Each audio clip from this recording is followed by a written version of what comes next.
చేస్తున్నా. సో ఇప్పుడు మనకి ఈ లంగ్ లకారంలో చూస్తున్నాం. లంగ్ లకారంలో ఆదేశాలు ఇప్పుడు చూసుకున్నాం కదా, 4కి 4 ఆదేశాలు వస్తాయి అన్నమాట. ఓకేనా? సో ఇప్పుడు మనకి ఏంటి, తిప్పు తస్ ఝి.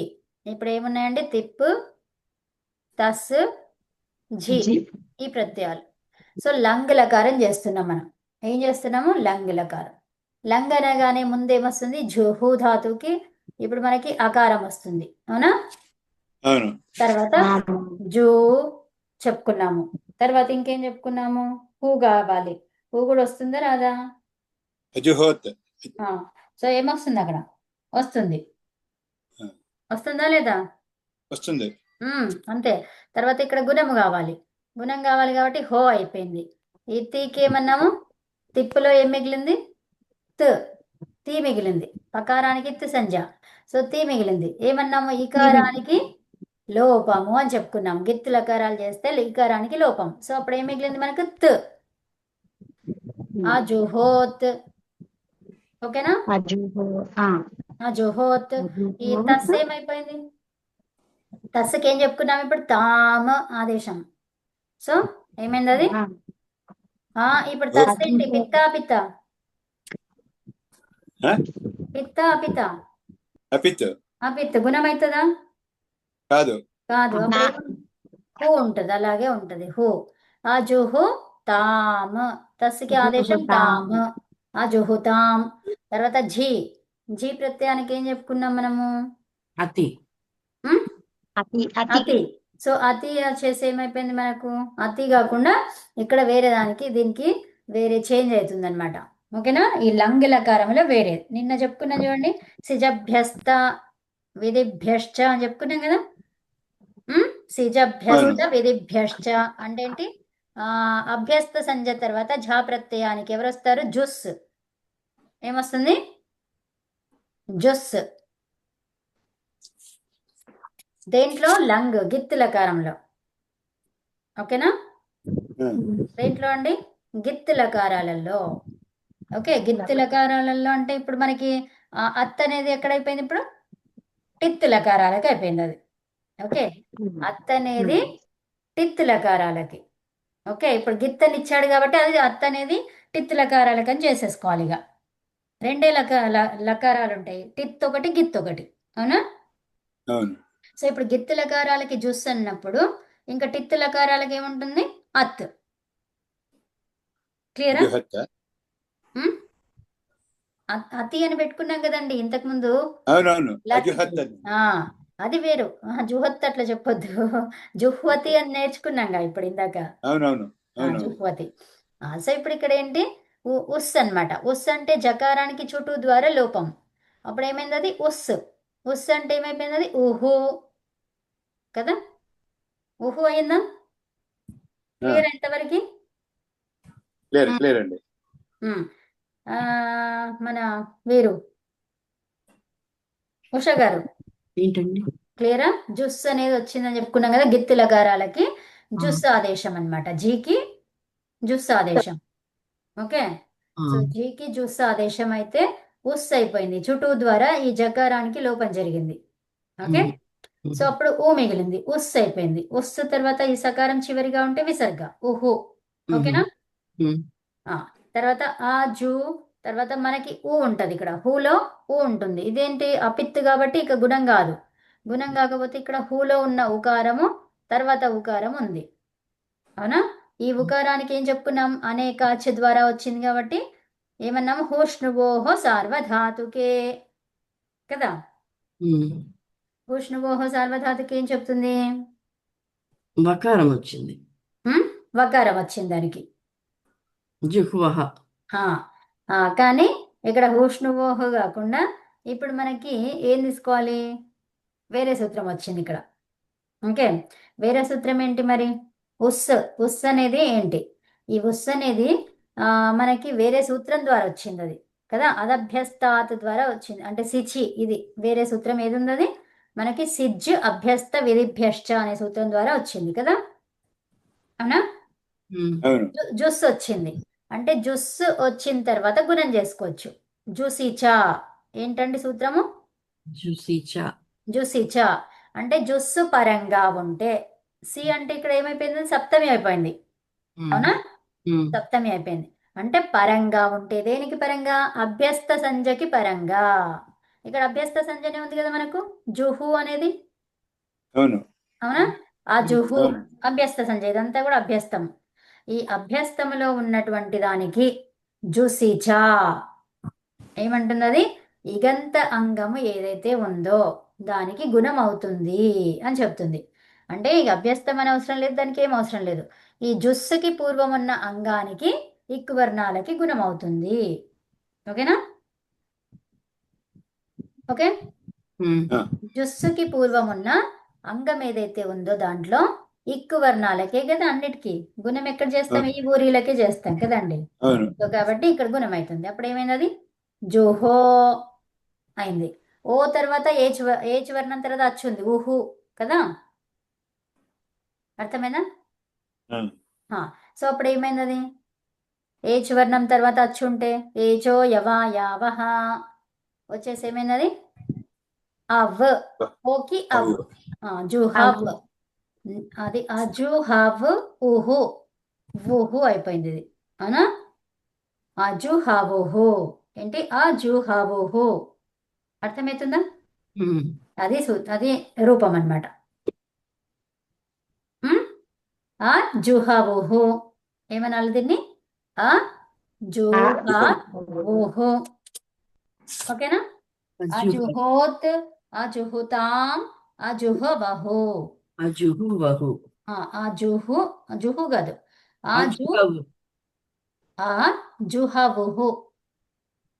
అజుహవుహు. అది అలా చెప్పాలి. అని పక్కన పెట్టేసుకొని జుహవుహు, అజుహవుహు. ఓకే, అర్థమైందా? సో 2 సూత్రాలు. ఒకటేమో మనం నిన్ననే చెప్పుకున్నాం, ఒకటి సిజభ్యస్త విధిభ్యశ్చ కదా. సిజభ్యస్త విధిభ్యశ్చ అని చెప్పుకున్నాం. అంటే ఏంటి చూడండి, సిచ్ దానికి ఏమేమి ఉండాలంట? సిచ్ ఉండాలి. సిచ్ ఎక్కడ వస్తుంది? లుంగులకారంలో వస్తుంది కదా. అవును చిలేహ సిచ్ అన్నాం కదా, అది లుంగులకారంలో. తర్వాత అభ్యస్తం. అభ్యస్తం తర్వాత అభ్యస్తం ఎక్కడ వస్తుంది? మనం ఎక్కడెక్కడ ద్విత్వం చేస్తామో అక్కడ అభ్యస్త సంజ్ఞ వస్తుంది. ఇంకోటేమో జక్షిత్యాది షట్, అక్కడ కూడా అభ్యస్త సంజ్ఞ వస్తుంది. అవునా? ఉమ్? తర్వాత ఏమన్నారు? విద్ అనే ధాతువు. ఏమన్నారు? విద్ అనే ధాతువు. ఈ మూడింటిలో మనకేముంది? అభ్యస్త సంజ్ఞ ఉంది. కాబట్టి ఝా ప్రత్యయానికి ఏమన్నారు? జుస్. జీకి జుస్ ఆదేశం అన్నారు. అర్థమైందండి? జీకి జుస్ ఎప్పుడు ఆదేశంగా వస్తుంది? సిచ్చన్న ఉండాలి. అంటే లుంగులకారంలో సిచ్చన్న చెయ్యాలి మనం, లేదా అభ్యస్తం అనే పేరన్నా ఉండాలి, లేదా విద్ అనే ధాతువన్నా ఉండాలి. మనకేముంది? అభ్యస్తం. అభ్యస్త సంజ్ఞ ఉంది. సిచ్ కాదండి, కాదులేండి అభ్యస్తం అండి. అభ్యస్త సంజ్ఞ ఉంది మనకు. కాబట్టి జీ ప్రత్యయానికి ఎవరు రావాలి? జుస్సు రావాలి. అవునా? ఎప్పుడైతే జుస్సు వచ్చిందో జుస్సుకి పూర్వం ఉన్న అంగానికి ఏమవుతుంది? గుణము. గుణమవుతుంది. అర్థమైందా? అది ఓకే, క్లియర్. క్లియర్ అండి. సో ఇప్పుడు మనకి జుసిచా, జుస్సుకి పూర్వంలో ఉన్నదానికి గుణం చేయమని ఎవరు చెప్పారు? జుసిచా. ఓకేనా? ఎవరు చెప్పారు? జుసిచా. జుసిచా. ఇది సింపుల్గా ఉంది కదా. జుస్ అనేది పరంగా ఉంటే జుసి అంటాం కదా. జుసిచా చా అన్నారంటే ఇంతకు ముందు వేరే సూత్రం కూడా చెప్పారనమాట గుణం రావడానికి. మిదేర్ గుణః. మిదేర్ గుణః మనం నేర్చుకున్నాంగా. అవునా? మిద్ అనే ధాతువుకి గుణం అవుతుంది షిత్తు పరంగా ఉంటే అని చెప్పుకున్నాం. సరే, సో ఇప్పుడు మనకేంటి? ఇప్పుడు అంగం మనకి లంగులకారంలో చేసుకుంటే ఏమేమి వచ్చాయి? ఆ జుహోత్, అజుహోత్, జుహోత్. తర్వాత జుహుతా, జుహుతాం, జుహుతాం. ఉత్తమం. తస్కి తాం అని అజుహవు, చెప్పుకున్నాం. తర్వాత ఆ జుహవుహు, జుహా వా ఊహు. ఊహు. జుహవుహు. అవునా? ఆ జుహవుహు. ఈ ఊహు ఎలా అజుహ. వచ్చింది అంటే జుస్ ద్వారా వచ్చింది. ఊహు ఎలా వచ్చిందండి? ఊహు రావాలంటే ఉస్ అన్నమాట. ఉస్ అంటే ఏంటి? ఇక్కడ జకారంలో ఉన్న ఉకారం జుస్. అవునా? జీకి జుస్ వచ్చింది. మరి జీకి జుస్ ఎప్పుడు వస్తుంది? 3 విధాలు. ఏమేమవి? సిచ్చన్న ఉండాలి. చెప్పండి. శిక్షణ ఉండాలి, అభ్యస్తమన్నా ఉండాలి, లేకపోతే విద్యాత్వన్నా ఉండాలి. సూపర్ అండి. సిచ్చన్న ఉండాలి, అభ్యస్తమన్నా ఉండాలి, విద్ అనే ధాతువన్నా ఉండాలి. సో మనకి అభ్యస్తం ఉంది కాబట్టి ఈ జుస్ ఆదేశం వచ్చింది. ఈ జుస్ ఆదేశం వచ్చింది కాబట్టి ఇక్కడ హకారం హకారం అది ఎలా వచ్చింది మరి? వకారంకి హకారం ఇలా ఎలా వచ్చింది? అది గుణమయ్యింది. గుణమయ్యి అవ్ ఆదేశం వచ్చింది ఏచో యవాయావహ ద్వారా. అవునా? అవును. ఎందుకంటే ఏచ్ వర్ణానికి పరంగా మళ్ళీ అచ్చుంది. ఉస్ అనేది ఉహు అనేది అచ్చే కదా. అవునా? కరెక్ట్. అవును. ఇక్కడ హూ అనేది ఉంది కదా, హూకి ఉస్ పరంగా ఉంది, ఉహు అనేది పరంగా ఉంది. అంటే ఈ ఉకి ఏమైపోతుంది? ఏమన్నా మనం ఓ గుణమైతుంది అన్నాం జుస్ది కాబట్టి, ఓ జుసిచా ద్వారా హో అయ్యింది. హో అయిన తర్వాత ఊహు ఉంది. అంటే ఓ అంటే ఏంటి? ఏచ్ వర్ణం తర్వాత అచ్చు ఉంది. ఏచ్ అంటే ఏంటి? ఏ. చెప్పండి. ఏ, ఓ, ఐ, అవు ఔ. అవు ఈ 4 అక్షరాలు. ఈ 4 అక్షరాలకి ఎవరు వస్తారు? అయ్య్, అవ అయ్య్, అవ్. ఆయ్, ఆవ్. ఆవ. అవును. ఆవ్. ఆవ కదా, ఆవ్ కదా. సో వకారం హల్లతో చెప్పాలి. సో ఇక్కడ ఓకే ఏమొస్తుంది? అవ్. ఓకే, అది హవ్ అయిపోయింది. హవ్, ఓహో, హవోహో. ఓకేనా? ఆ జుహవుహు. ఆ జుహవుహు. జూ ఉంది కదా మనకి ఇంకా గిత్తో అవును. చేసినాం కాబట్టి. ఇంకా ఆని కలపండి. ఆ జుహవుహు. చెప్పండి. అజహు అజహు. ఆ విడిగా చెప్పి జుహవుహు అవును. చెప్పండి. అజుహవుహు. అంతే. ఓకేనా? అజుహోత్, అజుహుతాం, అజుహవుహు. ఓకేనా? క్లియరా? యా. ఓకే. సో ఇప్పుడు మళ్ళీ ఇంకోటి సిప్, థస్, థ ఏమున్నాయండి? సిప్, ప్లస్ థ. థ. సో ఇప్పుడు సిప్కి ఏం చెప్పుకున్నాం మనము? ఏమైనా ఆదేశం ఉందా? ఏం లేదు. ఇక్కడ పిత్ కాబట్టి గుణం అవుతుంది. అయితే ఏమైంది? అది ఆ జుహో. హో వచ్చింది. ఇప్పుడు ఏం కావాలి? సి అనేది అజుహోషి. ఉత్తమం. ఆ జుహోషి. ఓకేనా? సో ఇలా వస్తుందా మరి? సేర్హ్య పిచ్చ ఏం చెప్పుకున్నాం అక్కడ? సేర్హ్య పిచ్చ. సికి ఏం చెప్పుకున్నామండి? సేర్హ్య పిచ్చానా లేకపోతే సిప్ లింగులకారం కాబట్టి ఇతశ్చ రావాలా? ఏం రావాలి? ఇతశ్చ రావాలి కదా. ఇకారానికి లోపం అని చెప్పుకున్నాంగా. అవును. ఇది ఆ, ఇత్తు కదా. ఆ, ఇత్ గిత్ కాబట్టి ఇకారానికి లోపం. సో అప్పుడు పదాంతంలో ఉన్న సకారం ఏం కావాలి? విసర్గ. విసర్గ. అంటే ఏమైంది? ఆ జుహోహో. ఏంటది? అజుహోహో. ఆ జుహోహో. ఓకేనా? అజుహోహో. ఇది విసర్గ అయిపోయింది. సకారం అనేది విసర్గ అయిపోయింది. క్లియరా? అవును. సో సిప్ మొత్తం ఏమైపోయింది? విసర్గ. తర్వాత థస్కి ఏం ఆదేశం? తం. తం. తం. ఈ థాకి ఆదేశం త. ఓకేనా? సో ఇప్పుడు ఏమైంది? అది ఇది తమ్ అనేది థస్ అనేది ఏంటిది? అపిత్త పిత్త? అపిత్. అవునా? అవును. గుణం అవుతుందా? కాదు. కాదు. ఆ జుహు తం. అవును. తర్వాత ఇక్కడ థ అనేది అపిత్త పిత్త?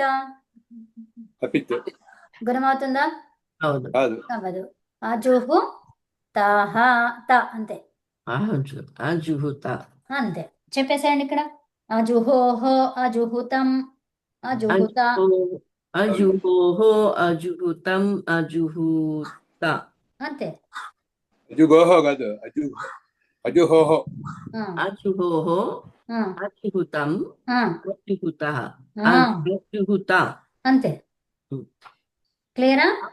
ఒక క్వశ్చన్. ఈ ఈ సిప్ తస్థ అన్నావు కదా, ఉమ్, దానికి మరి ఉమ్. అది అల్ప ప్రాణం తాయింది అని లుంగ్లకార్ కాదు. లుంగు కాదు, గిత్తు లకారాలకి. కాదు మేడం, అది తిప్పు ధస్ ధ మూల ప్రత్యయాలవి. అదే ఆ మూల ప్రత్యయాలు ప్రతి లకారానికి ఎక్కడ టేబుల్ ఉందా ఎక్కడ? అదే రాసుకున్నాం సిప్పు తిప్పు తస్ ఝీ సిప్పు ధస్ థ మిప్పు వస్ మస్ అదా, ఓకే. అవే కదా. సో అవి మరి ఇప్పుడు మనం లకారాలు నేర్చుకుంటున్నప్పుడు ఇది కూడా నేర్చుకుంటున్నాం తంత అని. అవి అవి వస్తాయి ఇప్పుడు. గిత్తు లకారం మనం ఇంతకు ముందు స్టార్టింగ్ లోనే అన్ని చేసుకున్నాం కాబట్టి మీరు లేదు అదే కదా, అదే మీకు తెలీదు. అందుకే ఇప్పుడు మనం చేసాం ఫస్ట్ లోనే చేసాం. ఏమని లంగ్ లకారానికి మనం రాసుకున్నాం ఏమని, ఈ తస్కి ఇలా రాసాం కదా, తస్ థస్ తర్వాత థ ఆ తర్వాత మిప్ ఇక్కడ రాసాం కదా ఫస్ట్. వీటికి ఆదేశాలు ఏం చెప్పుకున్నాము? తస్సుకి తామ, థస్సుకి తమ్, తర్వాత థాకి త, మిప్కి అమ్. ఓకే, సో దీన్ని షష్ఠిలో చెప్పండి పైదంతా. తస్ థస్ థ మిపామ్, ఆమ్ కదా యాడ్ చేయాల్సింది. సో షష్ఠిలో ఉంది అది. అవును, షష్ఠిలో ఉంటేనే కదా ఆదేశాలు వస్తాయి అక్కడ. ఇది ప్రథమలో ఉంది, ఇది ఫస్ట్ విభక్తి, ఇది సిక్స్త్ విభక్తి. షష్ఠీ స్థానే యోగ. సో ఇప్పుడు సిక్స్త్ లో ఆమ షష్ఠి విభక్తికి ప్రత్యయాలు ఏంటివి? గి ఓ సా. ఏమన్నాము? ప్రత్యయాలు ఏంటివి? కాదు, గస్ ఓసాం. ఏంటి? గస్ ఓస్ ఆమ్, గస్ ఓస్ ఆమ్. ప్రథమకి ఏంటివి? సు జస్ ఔ జస్. ఈ జస్సులో ఏముందండి? అస్. అస్ అంటే ఏమైంది? అది ఆహా. అర్థమైందా? అదే మన ఎవరు ఉష గారు, జస్సులో జకారానికి ఏమైంది? లోపం అంటే ఇత్తు సంజాది చుటు ద్వారా. చుటు అంటే ఏంటి? ఈ జకారం ఎందులో ఉంది అసలు చెప్పండి, ఏ వర్గంలో ఉంది అది? చవర్గంలో. చవర్గం ఏమంటాం? చూ అంటాం కదా. అంటే చూ గాని టవర్గం టూ గాని ఉంటే, సో ఈ రెండు వర్గాలలో ఉన్నటువంటి అక్షరాలు ఏ ప్రత్యయానికైతే ఆదిగా ఉంటాయో, ఇప్పుడు అది మనకేమన్నాం? సు జస్ అన్నాం. జస్ అనేది ఏంటిది? ఒక ప్రత్యయం అది, అవునా? అంటే డూము బూలు అంటున్నాం చూడండి. లు లు అనేది జస్ అన్నమాట. రాముళ్ళు, గృహములు, ఆవులు, అవునా? చెట్లు, లు లు లు వస్తుందా బహువచనం. సో అది జస్. ఆ జస్ అనేది ఏంటి? ఒక ప్రత్యయం. ఆ ప్రత్యయానికి ఎక్కడుంది? అది ఆదిగా ఉండాలి అని చెప్పుకున్నాము. చవర్గం గాని టవర్గం గాని ఆదిగా ఉందా అక్కడ? ఉంది. ఉంది కాబట్టి ఏమైపోయింది? అది దానికి ఇత్ సంజ్ఞ. ఇత్ అని పేరు పెట్టారు. సో పేరు పెట్టారు కాబట్టి దాన్ని ఏం చేయాలి? తస్య లోపః, లోపం చేయాలి. లోపం చేయాలంటే ఏంటి? కనిపించకుండా చెయ్యు. అదే. సో కాబట్టి అది పోయింది. పోతే మరి అందులో ఉన్న అకారం ఉందా లేదా? జకారం పోయింది అంతే, అకారం ఉంది. జా మొత్తానికి పోలేదు కదా. సో జకారం ఒక్కటే పోయింది, అకారం ఉంది. అంటే ఏమైంది అది ఇప్పుడు? అస్. అస్సులో సకారం చివరిగా ఉంది. పదాంతములో ఉన్న సకారానికి ఏం చెప్పుకున్నాము? స. సకారానికి ఏమైతుంది? ఖరి. ఏమన్నాము? తర్వాత ఖరవసానయో విసర్జనీయ. సో అంటే ఏంటి? ఖర్రు గాని ఉండాలి చివరిగా. ఏమీ లేదు, అవసానమన్నా ఉండాలి. మరి ఏం లేదు, అవసానమే కదా. అందుకని దానికి ఏం చేయాలి మరి? విసర్గ చేసుకోవాలి. ఆహా అయిపోయింది కదండి. అదే. సో కాబట్టి ఇప్పుడు మనకి ప్రత్యయం ఏంటి? ఆహా అన్నమాట. సో ఇప్పుడు అమ్మకి ఆహా కలపండి. అమహా. అర్థమైందా? ఇప్పుడు చెప్పండి ఇక. తస్ థస్ థ మిప్ ఆమ్. ఏమైనది? థస్ తస్ థ మిపాం. ఓకే, తర్వాత ఇప్పుడు మనకి ఆహా కలుపుకోండి. ఇప్పుడు తాం తం తా దీర్ఘం, ఇది దీర్ఘ సంధి. సంధి ఏమైంది ఇక్కడ? దీర్ఘ సంధి అయింది, దీర్ఘమైంది ఇక్కడ, దీర్ఘ సంధి. ఓకే. తో తామ ఆహా కలపండి, తామహ. తామహ. ఓకే. అయిపోయింది సూత్రం. తాం తం తామహ. అంతే.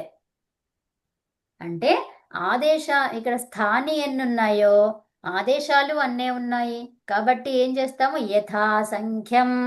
యథా అంటే తస్ అనేది మొదటి స్థానంలో ఉంది, తాం కూడా మొదటి స్థానందే తీసుకోవాలి ఆదేశం. థస్ అనేది రెండవ స్థానంలో ఉంది, తమ్ అనేది రెండవ స్థానం ఆదేశమే తీసుకోవాలి. ఈ స్థానము థ మూడవ స్థానంలో ఉంది, ఆదేశము మూడవ స్థానం ఆదేశమే తీసుకోవాలి. యథా సంఖ్యం, సంఖ్య ఇది మొదటిదైతే ఇది మొదటిదే, ఇది రెండవదైతే ఇది రెండవదే, మూడవదైతే మూడో దానికి మూడవదే ఆదేశం తీసుకోవాలి, నాలుగవదైతే నాలుగవ ఆదేశమే తీసుకోవాలి. అర్థమైనా? అలాగా. సో ఇప్పుడు సూత్రం చెప్పండి. షష్ఠీ విభక్తి తెలిస్తే దాన్ని కలుపుకోవడం అంతే. తస్ థస్ థమిపాం తాం తం తామహ. వచ్చిందా?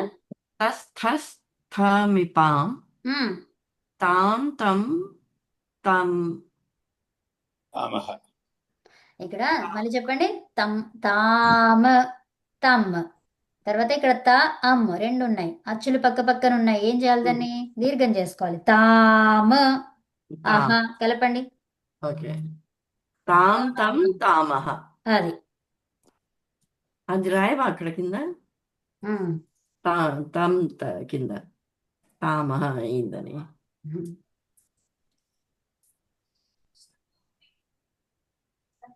ఈ ఫోటో తీసుకుంటా. సో దీన్ని ఇక అన్ని కలిపి రాసుకోవాలి. ఇక తాం తం తామహ, తాం తం తామహ. అందరు ఇప్పుడు వస్తున్నారు. తాం తం తామహ. అది అందరం లేట్ గా వచ్చామండి, సారీ లేట్ గా వచ్చాము. పర్వాలేదు పర్వాలేదు. 5 minutes అయ్యా, మీరు కరెక్ట్ గా స్టార్ట్ చేశారు. I missed it. కాదు కాదు 5 minutes కాదు, 1 hour ఎర్లీ. ఓ 6 o'clock అన్నమాట. అందుకే మీకు అందరికి మెసేజ్ పెట్టాను నిన్నటి నుంచి. అయ్యో అయ్యో, నేను ఇప్పుడు 7 కి ఇక్కడ, ఇప్పుడు 7 కి అనుకుని అదే 6 అదే కి స్టార్ట్ అవుతుంది. ఓ అంటే మై. నిన్నటి క్లాస్ లో నేను చెప్పలేదు కదా, అందుకని అలాగే చేశానన్నమాట. అదే టైంకి పెట్టాను. నిన్న చెప్పాము పొద్దున, అంటే క్లాస్ అయిపోయాక చెప్పాను. అమ్మా రేపటి నుండి టైం ఎప్పుడు? రేపటి నుంచి 1 hour ముందుగా రండి. రేపటి నుంచి కాదు, ఈ రోజు నుంచే. అదే ఈ రోజు నుంచే 1 hour అయిపోయింది. ఇప్పుడైతే ఆల్రెడీ అయిపోయింది. అయిపోయింది. నేను క్లాస్ లేచి అయిపోయింది. ఉన్నాను, 6 నుంచి లేచి ఉన్నాను. 7 వరకు కోసమని వెయిట్ చేస్తున్నాను అనమాట. అంటే అయ్యయ్యో, మాకు 3:30గా? అవునండి. ఇక్కడ సూత్రం రాస్తున్నా చూడండి. సారీ అండి, పర్వాలేదు. ఓకే అమ్మా. మిస్ అయిపోయింది. మాది లాస్, మీకు కాదు, మీరు స్టార్ట్ అయ్యారు పాపము. అదే, యా. ఆదివారం కూడా 3:30కేనమ్మా? ఇదైతే అమ్మా ఇది మాత్రం ఇక్కడ చూడండి అంతే. 6:30 ఏంటి, ఆదివారం కూడా అంతే సేమ్. సో నాకు ఇక్కడ 6 అనమాట. ఇప్పుడు మీకు 4:30 క్లాసులన్నీ 3:30కి అంతే ఇక. ఓకే, 4:30 క్లాసులు ఏవి అవుతున్నాయో అవన్నీ 3:30కి క్లాసులు. ఓకే.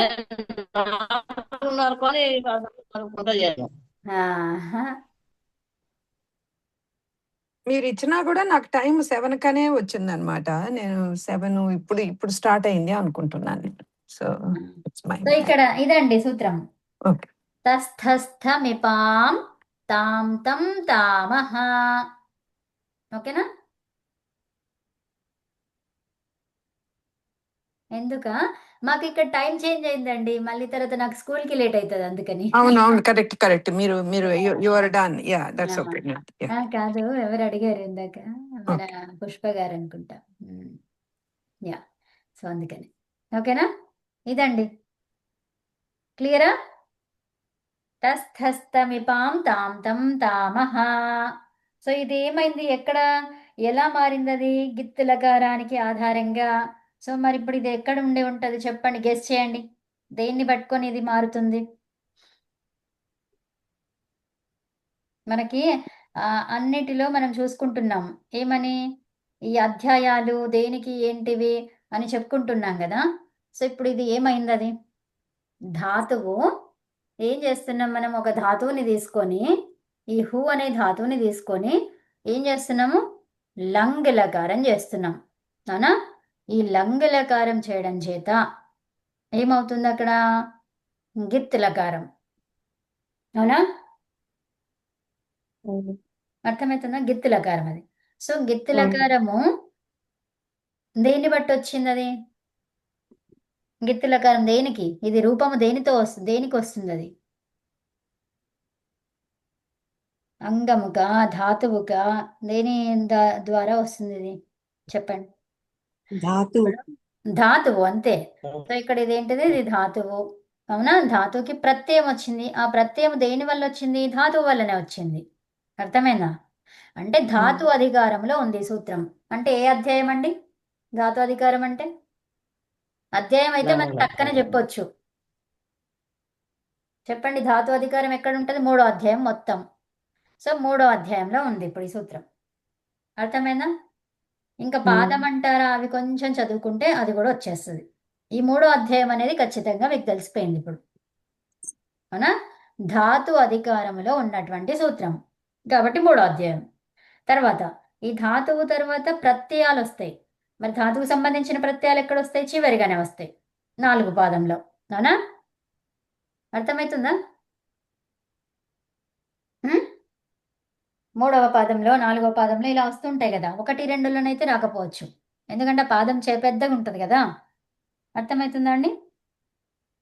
ధాతుకి సంబంధించిన ప్రత్యయాలన్నీ కూడా ఎక్కడ వస్తుంటాయి? 3వ అధ్యాయం. 3వ అధ్యాయం కరెక్టే. 3వ పాదంలో 3వ పాదం 3వ పాదం కానీ 4వ పాదం కానీ. పదం కానీ అవును. అవునా? సో అవును. కాబట్టి ఇక్కడ మనకి సో ఏం తీసుకోవాలి ఇక్కడ మరి? చివరి తీసుకున్నాం అంటే కొంచెం చూసుకుంటే మనకి అర్థమైపోతుంది. సో 4వ పాదం. ఇప్పుడు నాకు సూత్రం నేను చూసి చెప్తున్నాను, ఇది 4వ పాదం. సో కాబట్టి ఏమైంది అది? ఇంకా 4వ పదం అనేది అర్థమైపోయింది కదా. సో దాంట్లో సూత్ర సంఖ్య చూసుకుంటే 101, ఒక 101. ఓకేనా? అంటే ఫస్ట్ లట్లకార ప్రత్యయాలు ఇస్తారు, ఆ తర్వాత లంగ్ లకార ప్రత్యయాలు ఇస్తారు, తర్వాత లోటు లకారాలు, తర్వాత విధిలింగ్, ఇలా అన్ని లకార ప్రత్యయాలు వరుసగా వస్తూ ఉంటాయన్నమాట. అర్థమైనా? సో ధాతువులు ఎన్ని ధాతువులు ఉన్నాయి? 2000 ధాతువులు. ఆ ధాతువులలో ఒక్కొక్క ధాతువుకి ఇలా మార్పు జరుగుతుంది అని చెప్పాలి కదా. ఈ ప్రత్యయం రావాలి, అది రావాలి, ఇది రావాలి అని చెప్తూ ఉంటారు. సో కాబట్టి అదంతా ఫస్ట్ దాంట్లో ఉండిపోతుంది. తర్వాత ఈ లకారాలకి సంబంధించిన ప్రత్యయాలు వస్తూ ఉంటాయి. సో అవి 3, 4లో చూసుకోవచ్చు. ఓకే, అర్థమైందా అండి? తర్వాత ఇక సూత్ర చూసుకోవచ్చు. సంఖ్య అర్థం చేసుకోవడం అంటే మీరు ఇంక ఎక్స్ప్లెయిన్ చేయాలన్నమాట. అది కౌమిది దాంట్లో ఉంటుందా ఎట్లా ఇది? ఏది ఉండదు. ఇప్పుడు ధాతు అధికారం అన్నాం, ధాతు అధికారంలో ఉన్నప్పుడు 3వ అధ్యాయం. ఇదంతే, ఇదొక్కటి గుర్తుపెట్టుకోండి. ఇంకా Okay. ప్రత్యయాలు అంటారా, కొంచెం మీరు చేస్తూ ఉంటే మీ పదాలు విని మీకు అర్థమైపోయి 4వ పాదములో అని అర్థమవుతుంది. ఇక సూత్ర సంఖ్య అంటామా, మనము రిపీటెడ్ గా చేస్తూ ఉంటే తెలుస్తుంది. ఓకే, 101 అనేది ఈ భూతకాల ప్రత్యయాలు 100 పైన ఉన్న దాంట్లోనే భూతకాల ప్రత్యయాలు వస్తాయి. అలాగా మనం గమనించడము, లేకపోతే బుక్ తీసి చదువుకోవడం, రటనం చేయడం, లేదా రిపీటెడ్గా మనం చేస్తున్నప్పుడు దాన్ని గమనించుకోవడం, అలాగా. అదండి. సో ఇప్పుడు మనకి ఏమైంది? తస్థస్తమిపాం తాం తం తామహ సిప్పు హస్ థా వరకు అయిపోయింది. ఇప్పుడు మిప్పు చూడండి, మిప్పు వస్ మస్, అది కూడా చేసేసాంగా, ఇప్పుడు చేయలేదు కదా. మిప్పు వస్ మస్. ఓకే, సో మిప్పు వస్ మస్. మిప్పులో మనకి ఏం చెప్పుకున్నాము? మిప్పుకి ఏం ఆదేశం చెప్పుకున్నాం ఇందాక? అమ్మ. సో ఇప్పుడు ఏముంది మనకి? ఆ తర్వాత జూ, అమ్మ ఇప్పుడు పిత్తిది, పిత్తు కాబట్టి గుణం అవుతుందా అవ్వదా? అవుతుంది. సో అప్పుడు ఏమైపోయింది అది? హో. హో తర్వాత అమ్మ. ఇప్పుడు ఏమైంది? మళ్ళీ ఏజ్ తర్వాత అచ్చొచ్చింది, ఏజో యవాయవహ. సో కాబట్టి ఏమైంది అది? అవ్ అంటే ఏంటి? హవం. ఏమైంది అది? హవం అంటే ఏంటి? జుహవం. ఆ జుహవం. ఓకేనా? ఆ జుహవం. క్లియరా? ఆ జుహవం. ఇక్కడ హో ఉంది కదా, గుణమై హో అయింది. హోకి అవ్ ఆదేశం. ఓకే, హోలో ఓ ఉంది కదా, ఓకి ఏం ఓకే అవ్వండి. ఆదేశం? అవ్ ఏచువర్మణి ఆదేశం. పరంగా ఏచువర్మణి పరంగా అచ్చు ఉండడం వల్ల ఏచువాయువు వచ్చి ఆ, ఓకే అవ్వ ఆదేశం వచ్చి హవ్ అయింది. ఆ. సో ఇప్పుడు హవ్ హకారం ఉంది కాబట్టి మనకు హవ్ అయిపోయింది. హవ్ అమ్. ఇప్పుడు మొత్తం కలిపి చెప్పండి. జుహవం. ఇంతే, ఇదే చెప్పండి. జుహవం. జుహవం. ఆ అని విడిగా చెప్పండి. ఆ జుహవం, ఆ జుహవం అట్లా చెప్పొద్దు. ఏం ఆ చెప్పాలి? జుహవం ఆ అది జుహవం. అది సూపర్ గా చెప్పగల. అంటే మనకి ఈ రూల్స్ అన్ని ఎందుకు ఉంటాయి తెలుసా? మన ప్రొనౌన్సియేషన్ ఈజీగా కావడానికి, కాంప్లికేటెడ్ గా కాకుండా ఈజీగా స్మూత్ గా వెళ్ళడానికి ఉంటాయి అన్నమాట. శిక్షా శాస్త్రం కానీ, ఉచ్చారణ శాస్త్రం కానీ, ఇవన్నీ కూడా దేనికోసం ఉంటాయి? మనకి సాఫీగా, సులభంగా, ఈజీగా రావడానికి ఉంటాయి అన్నమాట. ఇప్పుడు కానీ ఆ ఏంటి ప్రాబ్లం అంటే మేము సంస్కృత పండితులు అయిపోయి నేర్చుకున్నాం కదా, అందుకని మాకు మా ఇష్టం వచ్చినట్టు చెప్పేస్తుంటారు. అదే అదే కాదు అంటే చెప్తున్నాను. సో అట్లా మన సౌలభ్యం కోసమే ఇవి ఉచ్చారణలు అవి ఇవి అన్నీ ఉన్నాయన్నమాట. అయితే మరి మనకి ఎక్కడ చేస్తే, ఎలా చేస్తే ఈజీగా ఉందో చెప్పండి. ఆ జుహవం ఈజీగా ఉందా? ఆ జుహు అవావం హవం అలా ఈజీగా ఉందా? ఆ జుహవం అంటాం ఈజీగా ఉంది. ఈజీగా ఉంది ఆ కాబట్టి జుహవం. అది ఆ జుహవం. అంతే, చాలా సింపుల్ గా అయిపోతుంది. ఇప్పుడు వస్ మస్సుని చూడండి. ఈ వస్ మస్సు ఎక్కడున్నాయి? అవి గిత్తులకారం. మనం లంగ్ అన్నాం కదా, లంగ్ అంటే ఏంటది? గిత్తులకారం. సో గకారము ఎత్తైనటువంటి గిత్ అప్పుడు కదా. నిత్యం ఆ సకారానికి ఎప్పుడు లోపము. గిత్తులకారాలు ఏమేం చేస్తావో లంగ్, లింగ్, లుంగ్, రింగ్, ఇవన్నిటిలో కూడా సకారానికి లోపం. సో ఇప్పుడు ఏమైంది? అది మనకి వా మా మిగిలింది, అవునా? సో ఇప్పుడు ఈ వస్ ఏంటి? అపిత్. బస్సు అపిత్ గుణం గుణం కాదు. అవుతుందా? కాదు. అప్పుడు మస్ ఏంటి? అపిత్ గుణం కాదు. సో ఇప్పుడు ఏముంది? ఆ జూహు. వం. జుహు ఉండండి, జుహువా. ఇక్కడే ఉండండి. గుణం కాదు, అంతవరకే ఉండండి. జూహు అంతే. సో జూహు తర్వాత ఇప్పుడు వాని కలపండి. ఆ ఏమైంది? జు ఆ జుహు ఆ జుహవం. జుహువం. వమ్ ఎక్కడుంది? వం లేదు. వా. ఆ జుహవ. ఆ జుహవ. జుహవ. ఆ అంతే. ఆ జుహువా. ఆ జుహువా. ఆ, ఆ ఇప్పుడు జుహువా. మస్ ఏంటి? అపిత్ అన్నాము, గుణం అవుతుందా? అవ్వదు. ఆ జూహు మా. మా. ఏమనాలి? ఆ జుహుమా. ఆ జుహువా. జుహుమా. ఆకి దీర్ఘం పెట్టకుండా ఆ జుహుమా. ఆ జుహుమా. జుహుమా. అది. సో ఇప్పుడు ఏమేమి వచ్చాయి మనకి? ఆ జుహవం, ఆ జుహవం, ఆ జుహువా, ఆ జుహుమా. ఓకేనా? అదే. సో ఫస్ట్ చెప్పండి తిప్పు తస్ జీలో. ఆ జుహోత్, ఆ జుహుతాం, ఆ జుహు, అజుహోంది ఆ జుహవహ, జుహవుహు. ఏంటి? జుహవు, జుహవుహు, ఆ జుహవుహు. ఓకే, ఏం చెప్పుకున్నాము? ఆ జుహా ఊహు. ఎవరు? ఆ జుహవుహు. ఓకే. ఆ జుహోత్, ఆ జుహుతాం, ఆ జుహవుహు. తర్వాత ఆ అజుహోసి జుహోహో. ఏంటది? సి కాదు, ఇక్కడ ఏమైందండి? స్ కదా, అది స్ విసరుగా. అవును. అజుహోహో హోహు కాదు, హోహో. అజుహోహో ఆ జుహోతం, ఆ జుహుత. అజుహోత తర్వాత ఆ జుహవం, అజుహో జుహవం. జుహో తర్వాత జుహోవా ఆ జుహువా. తర్వాత ఆ అజుహోమా. జుహుమా. అంతే, అయిపోయిందా? ఇక్కడ అచ్చు వచ్చినప్పుడు ఇక్కడ ఏమైంది? ఒకసారి గుర్తుందా? చెప్పండి. సిజభ్యస్త సిజభ్యస్త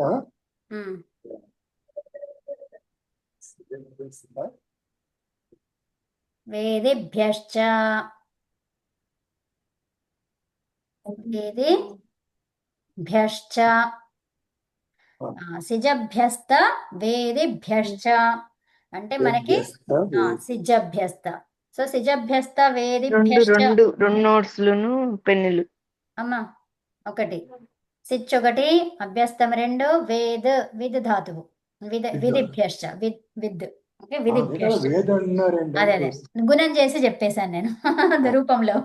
సిజభ్యస్త విధిభ్యశ్చ. అవునండి, ఉత్తమం. సో ఇప్పుడు ఈ మూడింటిలో మనకి సిచ్యువేషన్ ఏముంది? అభ్యస్త సిచ్యువేషన్ ఉంది. కాబట్టి ఝా ప్రత్యయానికి ఏమొచ్చింది? జీకి జుస్. యూస్. జేర్ జుస్ ఏదైతే ఉందో దానికి ఎక్స్టెన్షన్ ఇది. అవునండి. ఓకే, ఎక్స్టెన్షన్ అంటే ఏంటి? అపవాదం. అవును. ఎప్పుడైనా ఎక్స్టెన్షన్లు అన్నీ కూడా అపవాదంగా వస్తాయన్నమాట. మరి నిషేధం అంటే ఏంటి? ఇంకా దాన్ని రానియకుండా చేస్తుంది. వచ్చేది ఉంటే దాన్ని రానివ్వదు. ఓకేనా? ఇప్పుడు ఓకే. మనకి నిషేధంలో చెప్పుకోవచ్చా ఇది? ప్రత్యయలోపే ప్రత్యయ లక్షణం అన్నాము. నలుమతాంగస్య, అదేం సూత్రం అది? నలుమతాంగస్య అంగకార్యం నిషేధం. నిషేధం అది. అవునా? సో అపవాదం అని చెప్పడానికి లేదు. అపవాదం ఎప్పుడైతుంది? దాని ఎక్స్టెన్షన్ అయితే అవుతుంది.